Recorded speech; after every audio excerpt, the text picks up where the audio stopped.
é do SOS Guará? Eu gostaria de fazer uma denúncia. Qual o meu direito como consumidora? A gente está precisando de ajuda.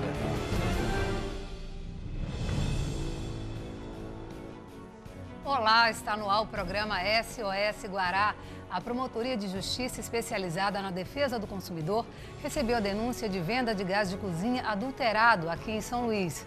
A empresa Liquigás, que fornece gás de cozinha para 35 milhões de consumidores em 23 estados do Brasil, foi acusada de estar misturando água ao gás de cozinha vendido na capital maranhense. A promotora Lítia Cavalcante solicitou à Agência Nacional de Petróleo que ajude a investigar a denúncia. A suspeita começou depois que vários revendedores denunciaram à Promotoria de Justiça especializada na defesa do consumidor que o gás de cozinha comercializado por esta empresa estaria misturado com água. Como processo de identificação de uma possível fraude, não pode ser detectado com uma simples demonstração, pois um botijão adulterado funciona normalmente e o gás da cozinha é líquido, a promotoria solicitou à Agência Nacional de Petróleo, Gás Natural e Biocombustíveis um estudo minucioso da composição química do GLP. Há suspeitas também de que uma falha no processo de envasamento do botijão seja a causa da possível fraude. E até que a ANP apure a denúncia, a empresa não pode ser autuada. E até que o caso seja solucionado, o consumidor deve ficar atento, pois o peso normal de um botijão cheio é de 13 quilos. Menos que isso, o prejuízo é certo. Se você quiser denunciar casos de irregularidades em botijões de gás para a Agência Nacional de Petróleo, o telefone é 0800 970 0267 ou pelo site anp.gov.br. 15 casarões centenários vão ser interditados no centro de São Luís e várias pessoas vão ter que deixar os prédios. Os casarões correm sério risco de desabamento e com a chegada das chuvas piora a situação. A Defesa Civil de São Luís vai iniciar a fase de remoção das famílias e interdição dos prédios. Do total de casarões, 8 estão habitados. Todos os prédios já passaram por vistorias e o relatório vai ser encaminhado ao Ministério Público. O SOS Guará faz um alerta aos consumidores maranhenses de que os medicamentos vão ficar mais caros a partir do dia 31 de março. O reajuste anual medido pelo IPCA pode chegar até a 6,3%, de acordo com a concorrência. A boa notícia é que cerca de 8 mil medicamentos genéricos não serão reajustados. Além disso, o consumidor tem a opção de comprar na farmácia popular, programa do governo federal, que vende mais baratos remédios de uso contínuo, como necessitam os cardiopatas, hipertensos, diabéticos e pacientes com câncer e outros casos. Aumento de preço de medicamentos acontece todo ano. O reajuste é definido por 4 ministérios e pela Anvisa. A partir do dia 31 de março, a população deve encontrar os medicamentos nas farmácias com preços mais altos.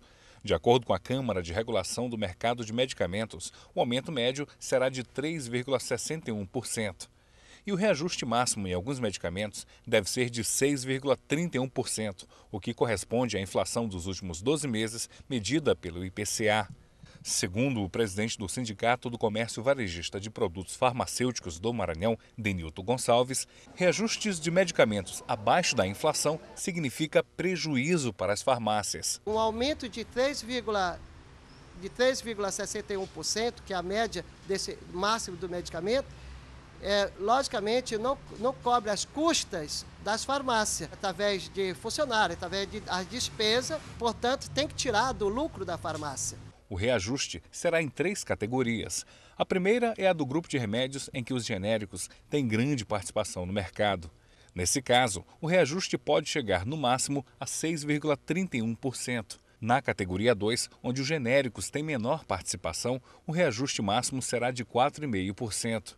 E no terceiro grupo, onde ficam, por exemplo, os remédios de uso contínuo, como os medicamentos para controle da pressão alta, diabetes e colesterol, o reajuste pode chegar a 2,7%. O aumento maior na faixa dos genéricos significa que o governo quer ampliar a participação desse segmento no mercado.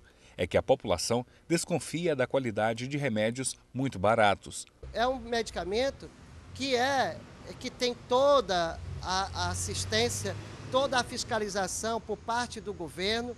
Ele só pode ser genérico se passar por uma inspeção muito rigorosa. Portanto, um aumento maior é para que as farmácias e os fabricantes produzam muito mais para que atinja o mercado maior.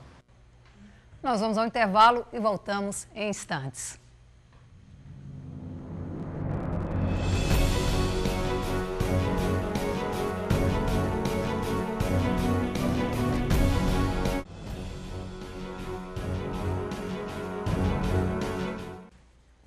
Desde o início desta semana, o Corpo de Bombeiros Militar do Maranhão está realizando vistorias nos shoppings de São Luís. Na quarta-feira, os bombeiros, acompanhados de equipes da Vigilância Sanitária Municipal, da Gerência de Proteção e Defesa ao Consumidor e do Conselho Regional de Engenharia e Agronomia do Maranhão, inspecionaram o Rio Anil Shopping lá no Turu. No início deste mês, parte do forro do teto do Rio Anil desabou, causando transtornos aos consumidores. O local, então, ficou interditado por 3 dias. Por causa desse incidente, o Corpo de Bombeiros, através do GAT, Grupamento de Atividades Técnicas, em parceria com outros órgãos, deu início a uma série de vistorias pelos shoppings da cidade. Agora sim, a matéria. O Shopping Rio Anil é o segundo shopping visitado nesta semana pelo Corpo de Bombeiros, PROCON, Vigilância Sanitária Municipal e Conselho Regional de Engenharia. O objetivo da vistoria em todos os 5 shoppings de São Luís é conferir as condições de segurança e higiene desses locais na capital maranhense. A preocupação com a estrutura dos shoppings que funcionam em São Luís surgiu depois que o forro do piso L1 do Shopping Rio Anil desabou na noite de 28 de fevereiro. No dia 1º de março, o shopping foi interditado e voltou a funcionar normalmente 2 dias depois. A vistoria nos shoppings vai ser realizada até quinta-feira. Na primeira fiscalização realizada nesta segunda, no shopping da Ilha, o Corpo de Bombeiros encontrou irregularidades em alguns pontos do estabelecimento. Para falar sobre este assunto, o SOS Guará recebe o Tenente-Coronel Ibirajá Figueiredo, comandante do GAT. Seja bem-vindo, prazer recebê-lo aqui. Prazer é meu. Vamos saber qual o resultado dessa vistoria hoje. Vamos começar pelo Shopping Rio Anil, depois a gente passa para os outros. Certo. Começamos primeiramente, através de denúncia, que havia desabado parte do forro do Rio Anil. Então, desloquei com uma equipe de vistoriadores até o local, onde primeiramente a gente iria verificar as condições de segurança. Chegamos no local, verificamos que parte do forro realmente havia desabado em um dos corredores da laje 1.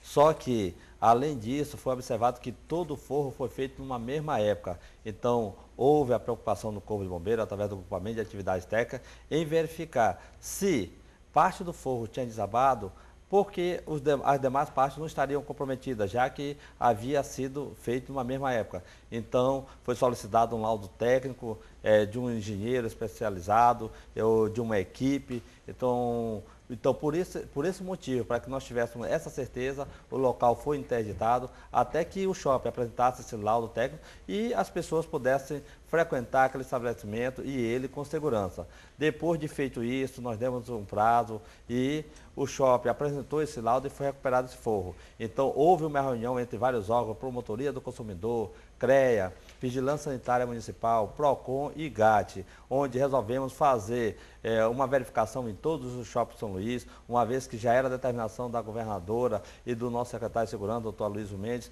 para que nós verificarmos todas as condições de segurança de todos os estabelecimentos onde tem concentração de público, para que nós pudéssemos colocar esses locais com mais segurança para a população. E hoje vocês voltaram para uma vistoria mais completa e abrangendo todos os shoppings da cidade. Quais foram os shoppings visitados hoje? Hoje nós visitamos 3 shoppings, que foi o Tropical, o Monumental e o Shopping Jaracati. E o que foi verificado nesses shoppings?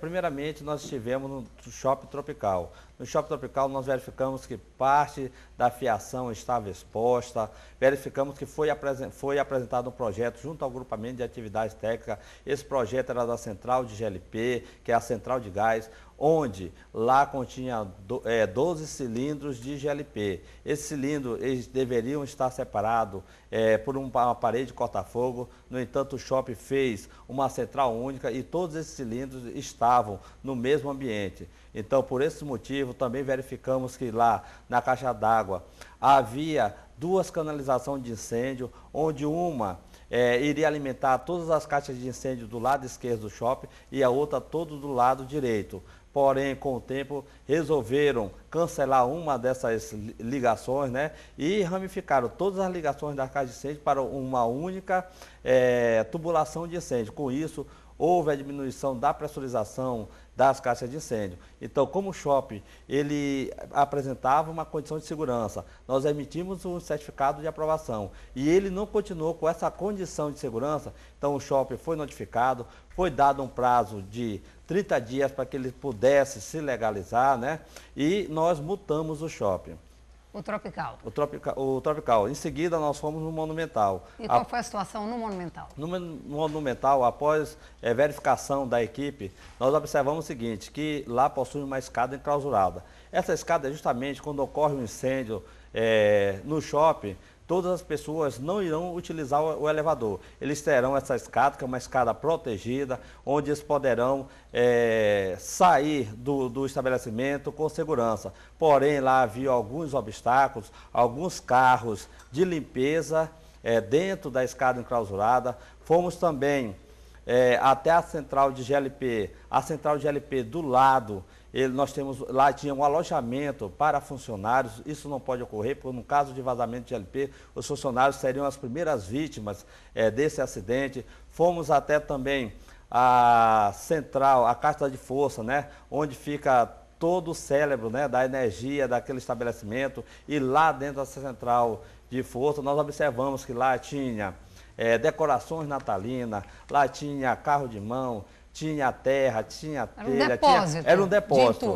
Então isso, devido a esse motivo, o shopping também foi notificado, nós temos um prazo de 30 dias para ele pudesse se adequar às normas de segurança e também foi multado. E o Jaracati? Já na parte da tarde nós fomos até o Jaracati.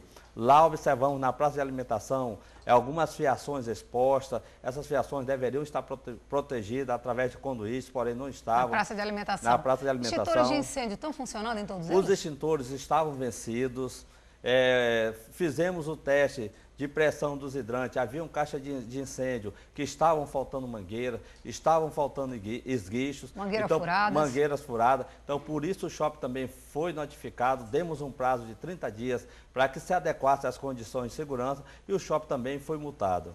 Queremos falar agora do shopping da Ilha, né? Que vocês também deram uma passada por lá. No shopping da Ilha também tivemos um problema na praça de alimentação, caiu uma parte do forro. Parece que forro não é muita especialidade dos engenheiros do Maranhão, né? Porque vive caindo forro nos shoppings da cidade. No shopping da Ilha foi o primeiro shopping a ser vistoriado nessa operação em que os órgãos uniram as forças para tornar o ambiente mais seguro para a população.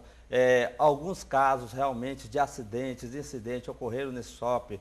Esse forro que caiu era justamente porque o shopping ele foi entregue à população e ainda não tinha sido concluído totalmente. Então, devido a trabalhos que eles estavam fazendo, isso provocava vibrações e o forro estava caindo. Mas todo o forro foi retirado do local. Mas nós observamos o seguinte, que no banheiro apresentava rachaduras no banheiro. Verificamos que quando eles apresentaram um projeto junto ao GAT, no shopping havia apenas uma central de gás.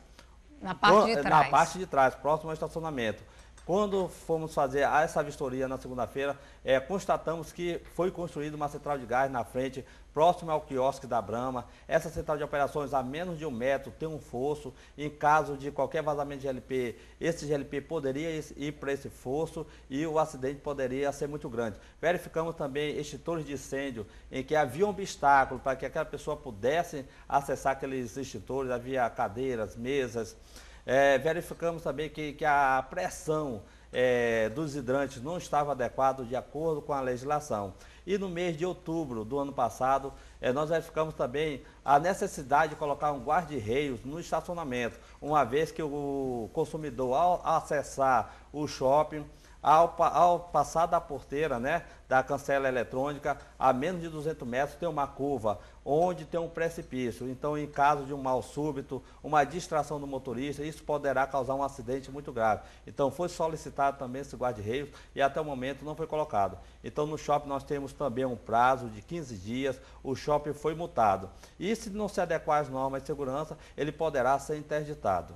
Ok, então esperamos que você volte daqui a 15 dias e dê notícias boas aqui ao consumidor aqui do SOS Guará, para que ele fique tranquilo ao frequentar os shoppings da cidade, certo? Isso, o grupamento de atividade técnica, os outros órgãos que estão compondo essa força-tarefa, irão voltar após a data que foi estipulada para cada shopping, para verificar se realmente as condições de segurança foram obedecidas. Se não for obedecida, eles serão novamente multados e poderão ser até interditados. Ok, obrigada pela sua participação. Nós vamos a mais um intervalo e já estaremos de volta.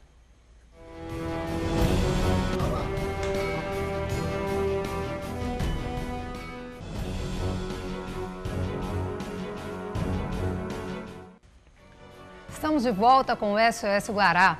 A pedofilia é um dos crimes mais covardes e repugnantes que existem.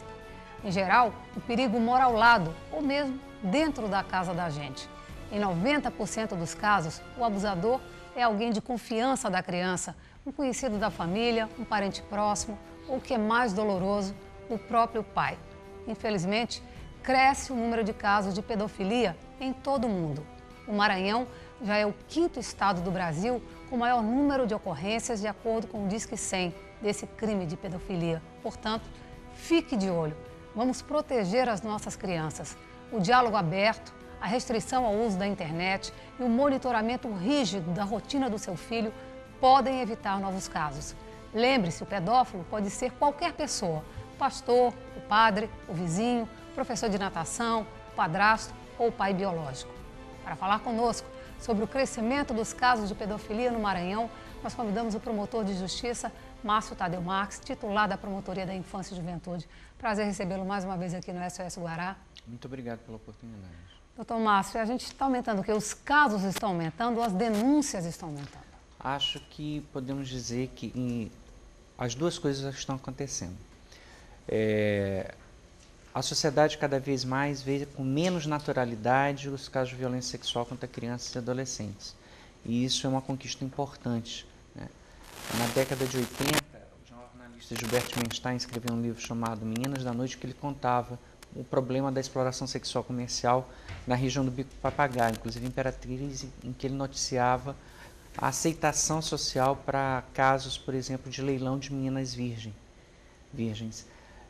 Hoje, com a facilidade que o Disque 100, que é um sistema de disque denúncia promovido pelo governo federal, traz para que as pessoas possam colaborar na identificação desses casos, o número de denúncias, de ocorrências e, consequentemente, as possibilidades de intervenção para salvar essas crianças e adolescentes tem aumentado.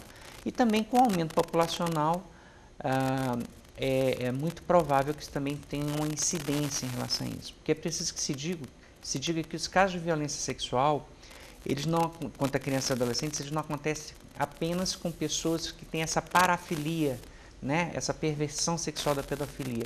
Pode acontecer também como um crime de oportunidade, né? E acontece também como uma das piores formas de trabalho infantil na classificação da Convenção 182 da Organização Internacional do Trabalho, que é a exploração da prostituição infantil. E mais modernamente, a violência sexual também se revela por força, como você muito bem disse, da rede mundial de computadores, a internet, com a pornografia infantil, que é um crime transnacional, de difícil enfrentamento, justamente por conta desse aspecto globalizado, em que uma criança pode ser fotografada ou filmada no Cazaquistão, a imagem postada no Brasil e acessada nos Estados Unidos. E aí você tem toda a dificuldade operacional para traçar a identificação dessas redes de pedófilos. Mas o que é mais importante é que, ao lado da cultura da denúncia, também está se cultivando a cultura do cuidado com as vítimas. Quer dizer, essas meninas ou meninos, acontece muito caso também de violência sexual envolvendo crianças e adolescentes de 7 anos, eles não são coautores da violência, eles são vítimas, né? E muitas vezes o próprio sistema de justiça, o sistema de segurança, tem um olhar que não os indiferencia dos seus próprios agressores. Aquela fala de dizer que uma menina de 8 anos seduziu o pai porque andava de calcinha pela casa. E essa é uma questão que vem sensibilizando no continente latino-americano.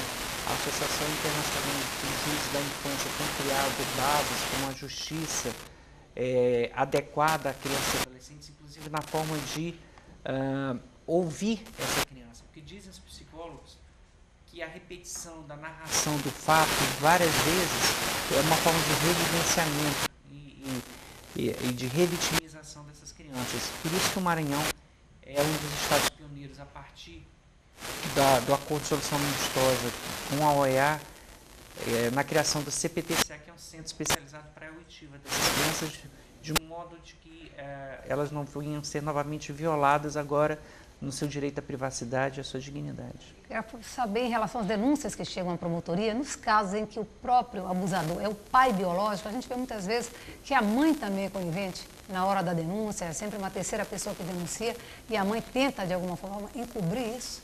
Acontecem casos, como você relata, às vezes por uma questão de um vínculo afetivo entre o abusador e a sua companheira, mas também às vezes acontece por um aspecto de vulnerabilidade econômica dessas famílias. Às vezes o abusador é o único provedor daquela casa e há a situação em que o casal é pai de um grupo de irmãos, né? E fica aquela situação. Mas a lei, a Constituição e a lei, elas estabelecem a obrigação do poder público, em especial da prefeitura, de apoiar essas famílias para que elas possam romper esse ciclo de violência. E é por isso que a Secretaria de Assistência Social de cada município tem a obrigação de equipar tanto os CRAs, Centros de Referência de Assistência Social, quanto os CREAS, Centros de Referência Especializados de Assistência Social, na identificação desses casos para apoiar essas famílias. E as crianças emitem algum tipo de sinais, né, para você identificar que ela possa estar sendo vítima de abusos? Os estudiosos identificam algumas situações que são indicativos. Não quer dizer que se a criança apresenta um ou outro desses sinais, ela obrigatoriamente está vítima da violência. Mas um conhecimento precoce ou interesse precoce sobre questões sexuais, a resistência a ficar sozinha, medos que antes ela não tinha, isso tudo pode ser identificado tanto pelo sistema de saúde como pelos professores, porque inclusive o Estatuto da Criança e do Adolescente diz que cabe à escola e ao sistema de saúde a identificação até sob pena de multa dos profissionais dessas áreas, os casos suspeitos até de violência sexual. Para encerrar, nosso tempo está quase acabando, eu gostaria que você desse o telefone para quem quiser denunciar. Qualquer pessoa pode fazer o seu papel, né, e denunciar. Essa denúncia salva vidas. 7 dias na semana, 24 horas por dia, qualquer pessoa pode ligar de qualquer telefone para o Disque 100. É o 100, pode garantir o anonimato dessa denúncia e promover a segurança dessa vítima. Okay, obrigada pela sua participação. O SOS Guará fica por aqui, amanhã estaremos de volta. Você já sabe, a partir das 19 horas. E você pode participar do programa ligando 3194-1980 ou envie um e-mail para sosguará@tvguará.com. Estou aguardando a sua participação. A gente se vê amanhã. Até lá!